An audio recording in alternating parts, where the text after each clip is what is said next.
What information determines the line? Y equals mx plus b and more on slope. So in previous lessons, you found the slope and y-intercept of linear functions. You connected slope, growth, and y-intercept, the starting value, to the representations in patterns, tables, equations, and graphs. Today you will complete your focus on determining slope and learn how to use slope and y-intercepts to write the equation of a line. During this lesson, keep the following questions in mind. How can we determine the growth? How can we determine the starting value? Is there enough information to graph the line? How can we calculate the slope of a line without graphing it? So equations for linear patterns can be written in the form y equals mx plus b. X and y are variables. When you wrote equations relating the figure numbers of the number of tiles, what did x represent? Well, that was the figure number, right? And what did the y represent? That was the number of tiles. And if you think about it, what it was really was the input and it was the output, right? That's what the x and the y are. They're the domain and the range. They are the dependent and the independent variable. There's a lot of different ways to look at that. Parameters don't change within a given linear situation. So parameters are also variables, but the thing is, when I get the equation like y equals 3x plus 2, you can see I've now told the problem m is now 3 and b is now 2, and that's not going to change in this problem anymore, but I can still change my x and y's depending on that.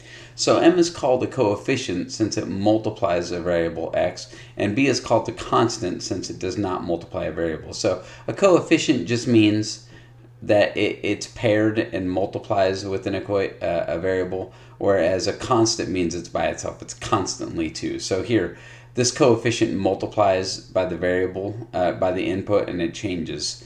This 2 is constantly 2. What do m and b represent in a linear situation like in tile patterns? Well, we said that m was the growth of the tile pattern, and we said that b was how many tiles in pattern 0. And what effect does m have on the graph of a line? That has to do with the steepness or the growth of it, right? And what effect does b have? It's the starting point. So again, we've already discussed all these things, but it doesn't hurt to discuss them one more time. My handwriting doesn't look good and it doesn't help, but there you go. So it says you're an engineer at the city's premier line factory. Your job is to process customers' orders for lines.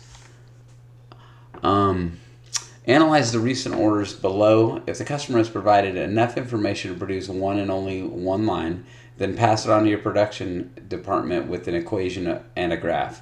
However, if you do not have enough information to draw one specific line, draw at least 2 lines that fit the order and send it back to the customer so the customer can be more specific.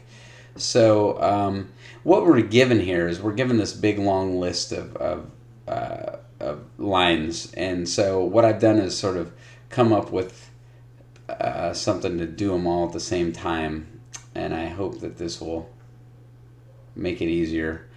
So here's what it's asked us to do, and I have a coordinate plane to go with it. So what about a line that goes through 0.25? Well, a line that goes through 2,5, I can draw an infinity of lines that go through 2,5, right? So I'm going to have to send this one back. I'm not going to write an equation for that. They didn't do a great job of describing that one. All right, B, a line with the slope of -3 and it goes through origin. Well, here's origin, and if it has a slope of -3, that means it goes down 3 and over 1, and down 3 and over 1, and I'm really not going to be able to write any other lines that do that. So I do need to go ahead and say that this one is y equals -3x.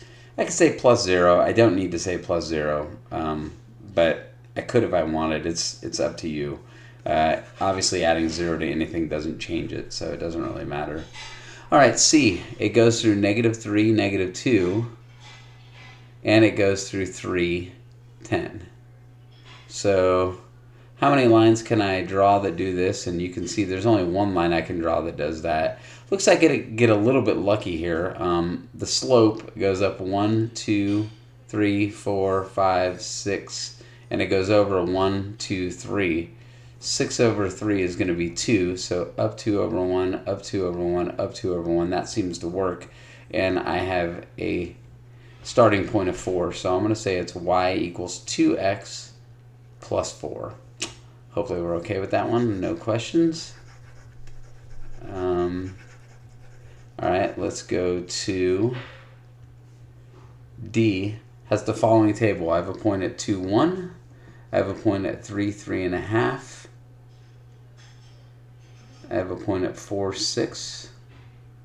I have a point at 5, 8.5. So this definitely looks like I'm only going to be able to draw one line here. So if I kind of extend through, it looks like it wants to hit -4, but I'm going to just verify that with slope triangles. So I go down 1, 2, 3, 4, 5, and 2 in this direction. I guess what I should say is I go up 5 and over 2, right? So if I do that again,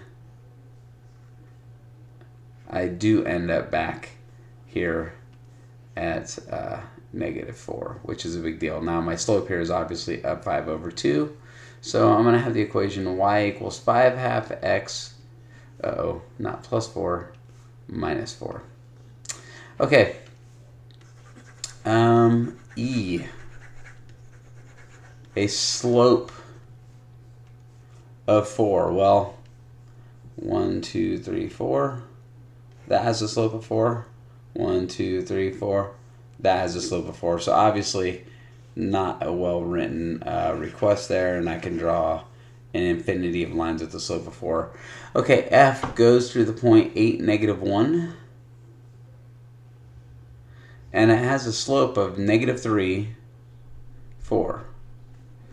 So when I get that slope triangle, well, what I could do is I could just, if I go left 4 and up 3, I'll go left 4 and up 3 and left 4 and up 3.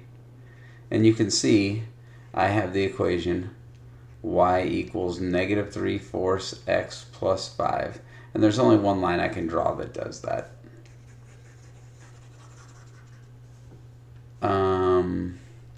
G, customer sent the following 0, 1, 1, 2, 2, 4, 3, 8, 4, 16. So obviously this is a curve, it's not a line. So we'll discover this later in this book. It's actually the equations y equals a times b to the x, where a is the starting point, in this case 1, and b is the multiplier, in this case 2. But we don't really know that yet. I would not expect you to know this. We'll just say that that wasn't actually a line, so that's why we're not going to do it. Alrighty, so I think we were on this one. So we have those requests.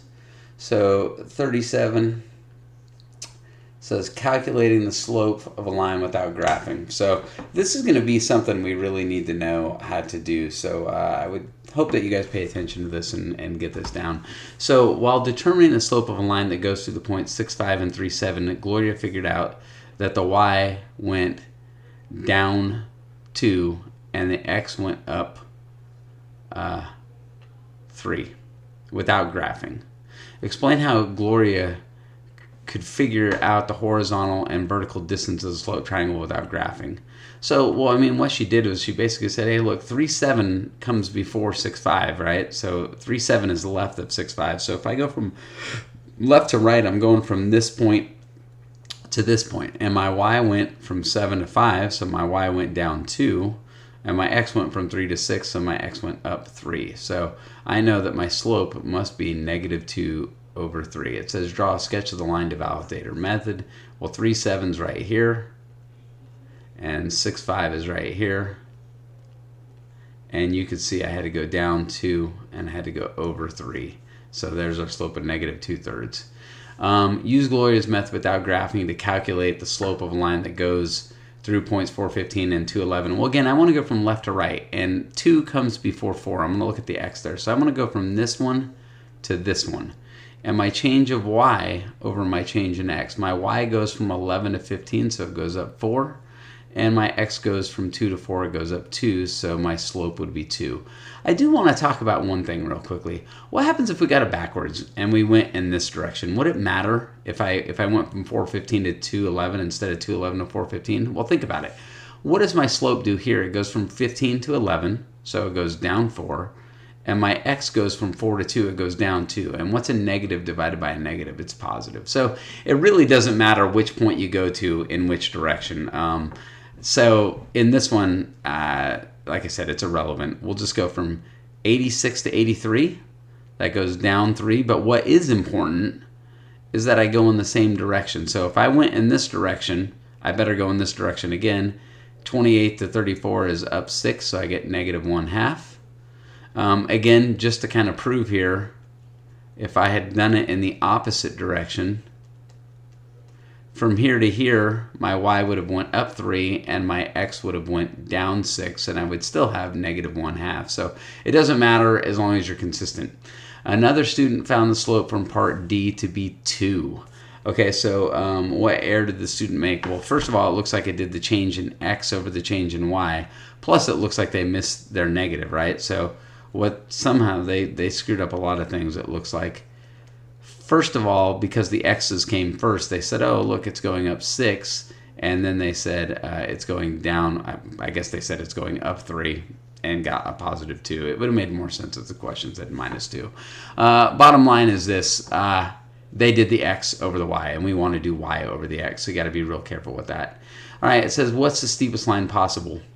Again, the steepest line possible is straight up and down, and we've already talked about this. It'll have a rise of, it doesn't matter, let's say 1 over 0.